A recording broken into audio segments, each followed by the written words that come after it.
Hey guys, so since nasa Burma sa tayo nalalapit yung Kapaskuhan, this is the perfect dessert na pwede nyo gawin sa mga family reunion nyo, pampa-impress nyo guys. And I'm pretty sure masasarapan lahat ng makakatikim nito. Ako personally, favorite ko yung ganitong recipe ng Basque cheesecake. Well, nasabi ko na gagawa tayo ng Basque cheesecake. Pero this time, gagawin natin siya na very in season, which is bibingka. So tatawagin natin siyang Basque burnt bibingka cheesecake. So this was actually requested by a friend na nasa Australia. So shout out to you, Kay. So request niya to. Although meron na akong bibingka cheesecake recipe na ginagawa ko sa Cheesecake Sampler, yung regular cheesecake recipe natin sa class.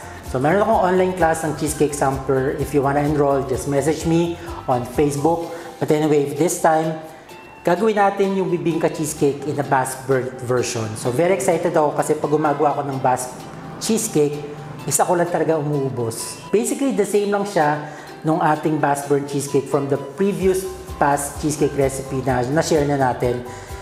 Only difference is, instead of using yung 3 na vanilla Greek yogurt ng Pascual, gagamit lang tayo ng isa. And then, yung dalawa is the regular Greek style yogurt. Same brand ng Pascual. Para lang hindi ganun katapang yung vanilla flavor kasi since may flavor siya ng salted egg. And then lalagyan natin siya ng konting hint lang ng lemon juice. We're gonna be using 7-inch na pan. This is 7x3. And meron siyang lining ng parchment paper. So kung meron kayong banana leaf guys, mas maganda yon. So instead of parchment, banana leaf para mas presentable, mas bagay na bagay sa bibingka. Meron na ako ditong prepared crust. This is basically just crushed graham and butter. Hanggang maging ganito lang yung texture niya, parang wet sand. So hindi ko napapakita kung paano gumawa, just crushed graham crackers and butter. So transfer natin sa ating prepared na pan. O ganyan lang. Para binuhos ko lang, and tabi na natin. Let's start with our cheesecake batter.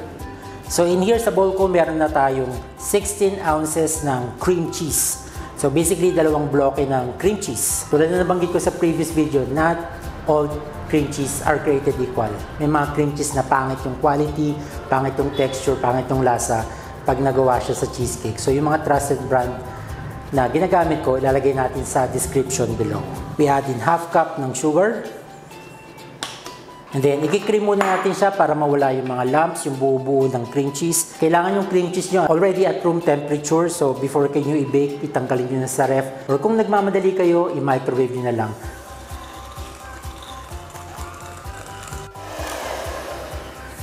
Alright, so after mag-cream natin yung cream cheese, add na natin yung 300 grams ng Greek yogurt. So again, dalawang regular Greek yogurt, tapos isang vanilla flavored Greek yogurt. Or kung meron kayong high quality na vanilla extract, yung talagang premium na vanilla extract or vanilla flavor, pwede rin yun. Gamit na lang kayo ng plain yogurt, tapos dagdagan nyo lang ng konting vanilla. You can actually use sour cream, heavy cream, or eto, yogurt.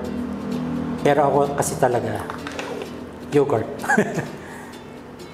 So, nalagay ko na yung vanilla, tapos another of these regular yogurt. And then, mix ulit natin.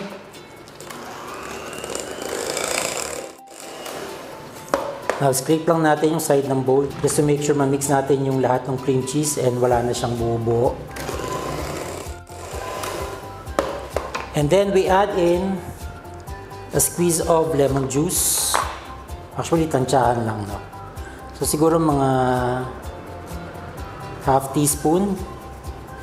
So, depende. Kung gusto nyo na mas maasim, okay lang din. So, mix lang natin. And then, lastly, yung ating egg. 3 whole eggs. Yan, sabay-sabay na to guys. And then, once na nalagay natin yung egg, mix na lang natin siya at a low speed. And that's it, pansit. Gawa na yung ating cheesecake batter. I-prepare na natin sa ating pan. So, buhos mo natin yung half ng batter na to. Kasi lalagyan natin siya ng salted egg sa gitna. Para may element of surprise. So, we have salted egg. So, siguro isang salted egg para sa filling and then another salted egg for the toppings naman. Roughly chop lang and then transfer na natin or ilagay na natin sa ibabaw nung half ng ating cheesecake batter.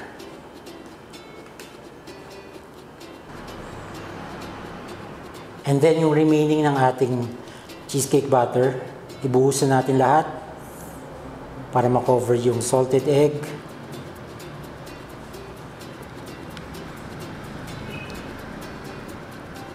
Now, for presentation, pwede na tayong maglagay ng salted egg slices sa ibabaw niya.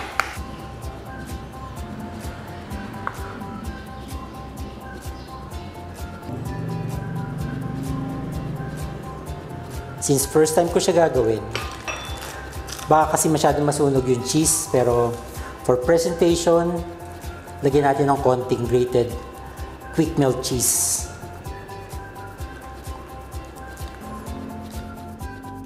And mamaya pag itatry na natin, meron pa tayong nyug. Actually, bumili pa ako. Nakakita ko na nagtitinda ng biko. Sabi ko, nyug ba yan? Dapat nyug lang bibilin ko, pero may kasamang biko.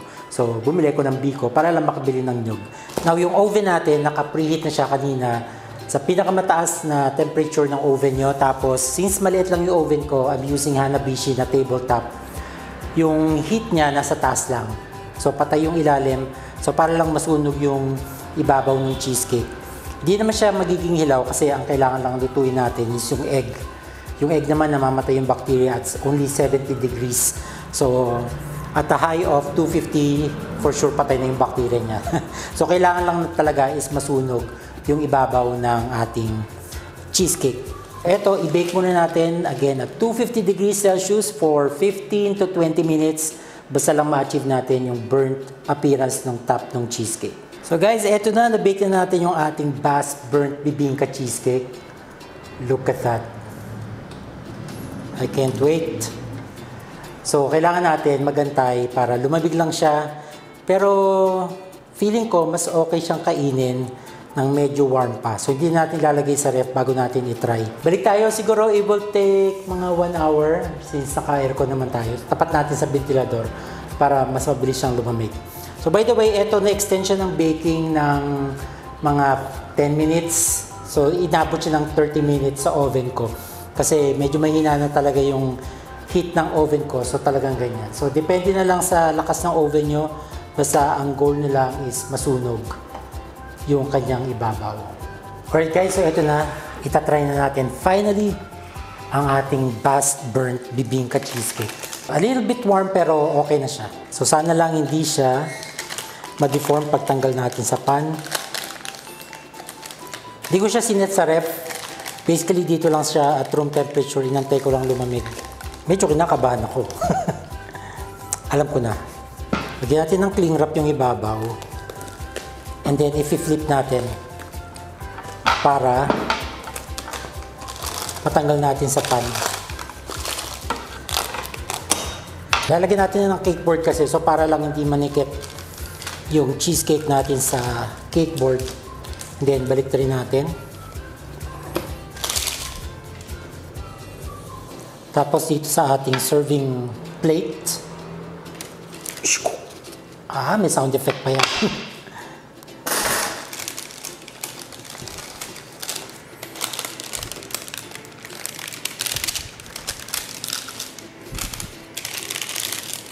So, hindi ko lang kung matutuwa ako sa itsura niya. So, since meron namang side na medyo intact pa siya, gusto ko malaman kasi kung okay siyang iserve ng warm. So, dito tayo mag-slice sa medyo okay pa na side.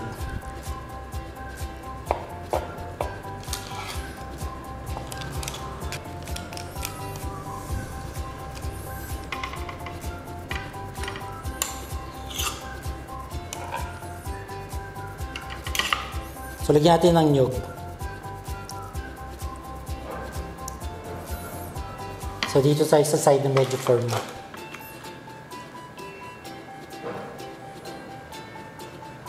Let's go!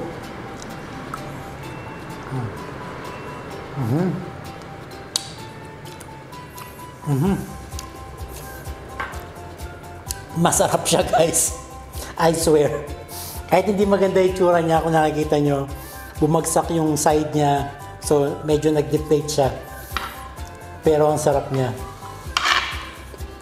Ito yung salted egg, oh.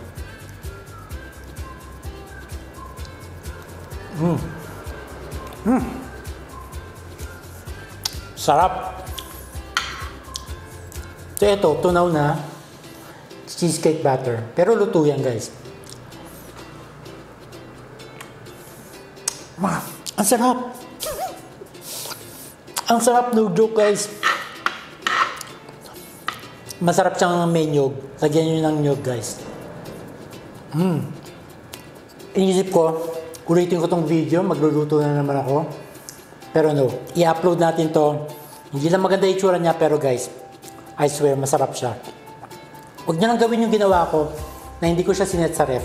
I-set nyo siya sa ref. Ipaset nyo siya sa ref, para hindi siya bumagsak ng ganyan. Naging impatient ako, nakala ko, magiging okay yung texture niya or magiging firm. At least yung side niya para intact pa rin yung pagka-cake niya. Pero ayan, bumagsak siya. Pero wala akong complaint, masarap pa rin siya. Ito medyo firm yung texture niya. Tignan pa natin ang nyug. Ang sarap ng may nyug. Here we go, guys.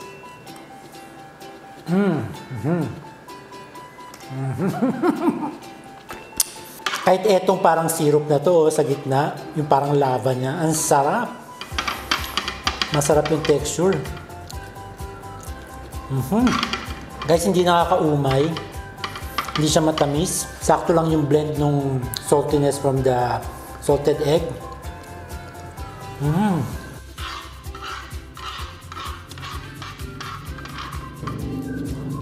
So, proof yan na masarap talaga. Hindi ako nagkukunwari. Pangit lang talaga yung tsura, guys. Pero pagbigyan nyo na. So, yun lang, guys. Sana itry nyo to sa nalalapit na Kapaskuhan or New Year or any reunion or gathering ng mga family nyo and mga friends. For sure, may impress sila. Gawin nyo to, guys. Pero, again, ipaset nyo muna sa ref para hindi bumagsak ng ganyan. Ito, kala nyo, hindi siya luto. Para siyang melted ice cream, pero ang sarap niya. So yun lang, guys, magti-thank you na ako sa inyo sa panonood, and sa mga hindi pa nakasubscribe, please subscribe on this channel, Kuya Boyet, and abangan nyo ako sa mga susunod na mga video natin. See you next time, guys. Bye-bye.